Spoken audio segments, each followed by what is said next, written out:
চরমনায় দামাত বরকাতুল আলিয়া কেন্দ্রীয় নেতৃবৃন্দ সহ সকল স্তরের জনগণ ভাইয়ার আমার, বৈষম্য বিরোধী আন্দোলনের মাধ্যমে আমরা আবার স্বাধীনতা পেয়েছি।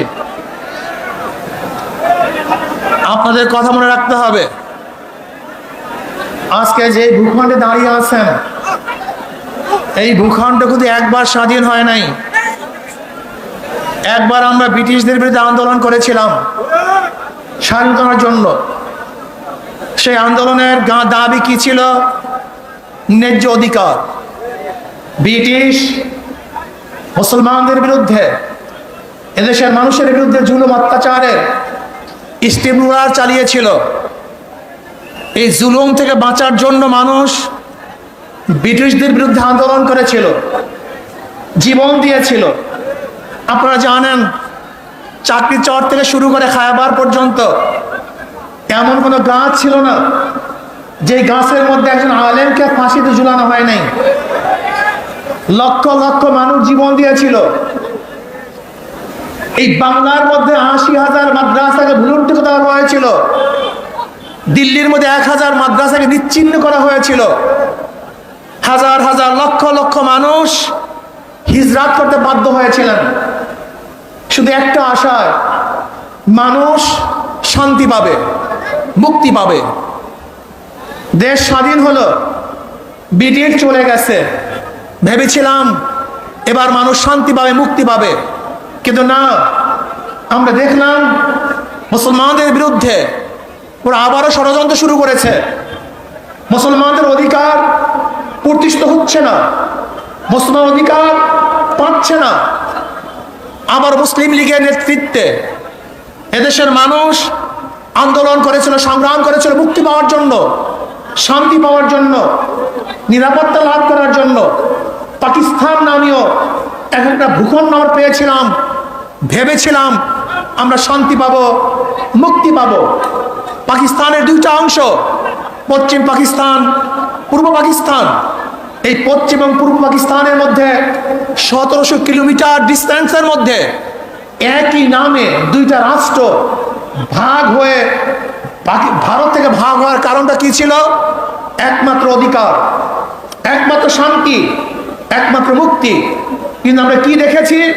পশ্চিম পাকিস্তানের লোক আমাদেরকে মুক্তি দেয় নাই, অধিকার ফিরিয়ে দেয় নাই। তারা বৈষম্যতা সৃষ্টি করেছে। চাকরি বড় চাকরি তাদের, ছোট চাকরি আমাদের, ভালো খানা তাদের, খারাপ খানা আমাদের। ভালো পড়বে তারা, খারাপ পড়বো আমরা। আবার মানুষ আন্দোলন সংগ্রাম করেছে বৈষম্যের বিরুদ্ধে, যে না, আমরা সাম্যতা চাই, আমরা প্রত্যেক অধিকার ফিরে পেতে চাই। এর জন্য দেওয়া হয়েছিল ৬ দফা, ১১ দফা, ১৮ দফা, ২১ দফা। মানুষের সেই দফার মধ্যে শুধু একটাই স্লোগান ছিল, আমরা মুক্তি চাই, শান্তি চাই। এই শান্তি পাওয়ার জন্য মানুষ আবার অস্ত্র ধরেছিল, জীবন দিয়েছিল, রক্ত দিয়েছিল। মানুষ এদেশ থেকে বিদেশে পালাতে বাধ্য হয়েছিল শুধু একটা আশায়, মানুষ শান্তি চায়, মুক্তি চায়। দেশ স্বাধীন হয়ে গেল হাজারো রক্তের বিনিময়, জীবনের বিনিময়। কিন্তু না, ৭৫ আমরা কি দেখলাম? আমরা দেশের মানুষ যাদের নেতৃত্বে এদের স্বাধীন হয়েছিল তাদের বিরুদ্ধে আন্দোলন করেছে, সংগ্রাম করেছে। কারণটা কি? মুক্তি দিতে পারে নাই, মানুষের অধিকার ফিরিয়ে দিতে পারে নাই, বৈষম্যতা রক্ষা করতে পারে নাই, সাম্যতাকে প্রতিষ্ঠিত করতে পারে নাই। মানুষ আবারও আন্দোলন করেছে, আবারও সংগ্রাম করেছে। আন্দোলন করলাম, সংগ্রাম করলাম, সরকার পরিবর্তন করলাম। আজকে দেশের স্বাধীনতার বয়স ৫২ বছর। এই ৫২ বছরে যারা এদের শাসন করেছে তারা একজন শাসক ছিল না, সবাই শোষক ছিল। যারা ৫২ বছর এদের শাসন করেছে তারা জনগণের কল্যাণে কাজ করে নাই, নিজেদের দল এবং নিজের কল্যাণে কাজ করেছে। এই ৫২ বছর যারা শাসক ছিল তারা মানুষের অধিকার প্রতিষ্ঠিত করতে পারে নাই, বরং নিজের অধিকার প্রতিষ্ঠিত করেছে, নিজের দলের অধিকারকে প্রতিষ্ঠিত করেছে। এরপরে আবার আন্দোলন হলো, এই ২৪ সনে আন্দোলন হলো। আপনারা আন্দোলনে শরীক ছিলেন, মনে রাখতে হবে বৈষম্য বিরোধী আন্দোলনের ছাত্রদের প্রথম ভূমিকা ছিল। পরবর্তীতে এই আন্দোলন শুধু ছাত্র ছিল না, এদেশের আপামর জনসাধারণ, পুরুষ মহিলা, শ্রমিক, কুলি, মজদুর, তাঁতি, মাদ্রাসার ছাত্র, স্কুলের ছাত্র, কলেজের ছাত্র সহ সমস্ত মানুষ ঝাঁপিয়ে পড়েছে। আমরা মাঠে থেকে সশরীরে নেতৃত্ব দিয়েছি, এই শেখ হাসিনার জুলুমের বিরুদ্ধে আন্দোলন করেছি। আমরা আবার স্বাধীনতা পেলাম, কিন্তু আমরা কি দেখলাম?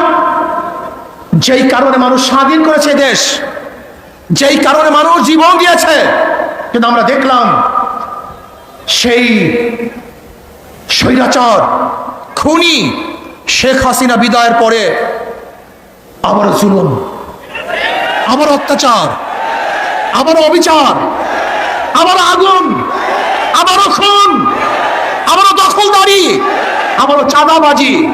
না, এই কারণেই আবু সাইদ রক্ত দেয় নেই, এই কারণেই মুগ্ধ রক্ত দেয় নেই, এই কারণে আমাদের হাজারো সংগঠনের ছেলেরা জীবন দেয় নাই, এই কারণে এদেশের মানুষ বন্ধ হয় নাই, এই কারণে এদেশের মানুষ রাস্তায় ঝাঁপিয়ে পড়ে নাই। আমরা আগুন সন্ত্রাস বন্ধ করতে চাই, আমরা জুলুম বন্ধ করতে চাই। একটা চিহ্নিত মহল সুযোগ সন্ধানী, তারা আবারও সমস্ত ঘাটগুলিকে দখলে নিয়েছে, সমস্ত প্রতিষ্ঠানগুলিকে দখলে নিয়েছে। না, দখলদারদেরকে আমরা দেখতে চাই না, খুনিদেরকে আর দেখতে চাই না, জালেমদেরকে দেখতে চাই না। যারা 52 বছর ক্ষমতায় বসে জুলুম অত্যাচার করেছে, দ্বিতীয়বার তাদেরকে আর ক্ষমতায় দেখতে চাই না। আমরা চাই এদেশের মানুষ মুক্তি হবে, শান্তি পাবে। এদেশের মালিক জনগণ, জনগণের সাথে সেই মালিকানা আচরণ করা হবে, জনগণের সাথে ভদ্র ব্যবহার করা হবে, জনগণকে শ্রদ্ধা করা হবে, সম্মান দেওয়া হবে। কিন্তু দেখা যায় কোনো অফিসের মধ্যে কোনো জনগণ যদি ঢুকে, মনে হয় যেন মানুষ আসে নাই, জানোয়ার এসছে। জানোয়ারকে যেইভাবে স্নেহ করে, একটা কুকুরকে ওদের বিছানায় উঠায়, একটা কুকুরকে আদর করে, একটা কুকুর করে নিজের হাতে খাওয়িয়ে দেয়, আর মানুষ আশরাফুল মাখলুকাতের প্রতি ওদের কোনো শ্রদ্ধা নাই, সম্মান নাই, স্নেহ নাই, মমতা নাই, ভালোবাসা নাই। এর কারণে এদের স্বাধীন হয় নাই।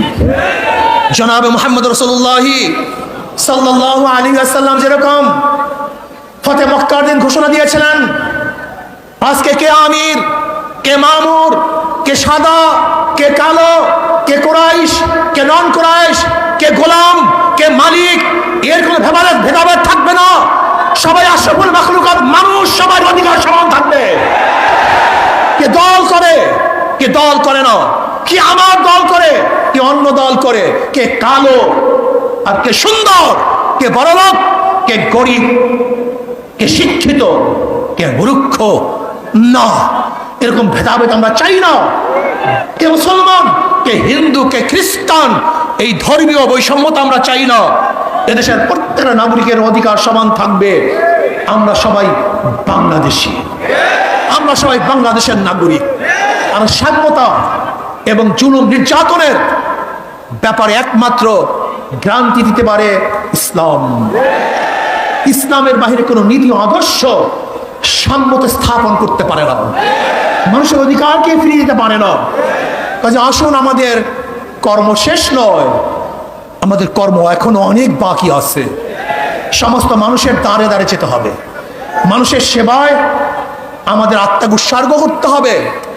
ইসলামী আন্দোলন বাংলাদেশের প্রত্যেকটা মানুষের নিয়ত থাকতে হবে, আমরা একজন সেবক, আমরা জালেম নই।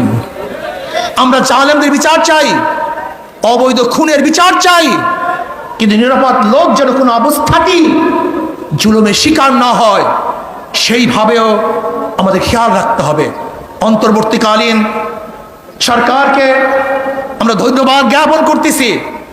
মানুষ যেই আশা, যেই বুক ভরা আশা নিয়ে রক্ত দিয়েছে, জীবন দিয়েছে, আপনারা সেই আশা এবং আকাঙ্ক্ষা বাস্তবায়ন করবেন, সেই দিকেই তাকিয়ে থাকবো। এবং আমি ছাত্র সমাজকে বলবো, অচিরেই আমাদেরকে আবার পড়ার টেবিলে ফিরে যেতে হবে, আমাদেরকে বড় বড় শিক্ষিত হতে হবে, আমাদের নিজেদেরকে করতে হবে। আমরা শুধু বাংলাদেশের নেতৃত্ব দেবো না, গোটা দুনিয়ার নেতৃত্ব এই বাংলাদেশের জনগণ দিবে ইনশাআল্লাহ। আল্লাহ আমাকে এবং আমাদের সবাইকে সেই যোগ্যতা সম্পন্ন নেতৃত্ব তৈরি করার, নেতৃত্ব অর্জন করার তৌফিক দান করেন। দেশকে শান্তি রাখেন। আগামী ইসলাম হুকুমাত কায়েম হবে, সে আশা প্রত্যাশা নিয়ে অপেক্ষায় আছি। আল্লাহ পাক যেন সেটা দেখার তৌফিক দান। যেরকম একবার বলেছিলাম, আল্লাহ যেন শেখ হাসিনার পতনের সেই অবস্থানের চোখে দেখার তৌফিক দান করে। আজকে আমরা বলেছি আল্লাহ যেন আমাদেরকেও সেই ইসলাম হুকুমাত চোখে দেখার তৌফিক দান করেন। আসসালামু আলাইকুম।